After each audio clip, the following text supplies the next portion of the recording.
আসসালামু আলাইকুম।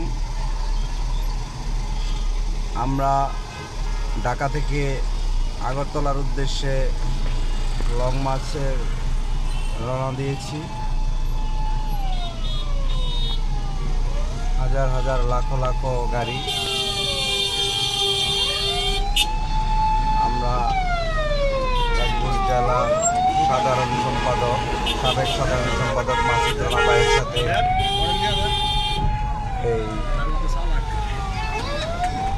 লং মার্চে উদ্দেশ্যে রওনা দিয়েছি। রানিং অবস্থায় আছি। ওই যে সামনেরটা মাসুদ ভাইয়ের গাড়ি। আপনারা সবাই দোয়া করবেন যেন আমাদের লং মার্চ সফল হয়। সবাই ভালো থাকবেন। আচ্ছা, ঠিক আছে। মোহাম্মদ হাবিবুর রহমান।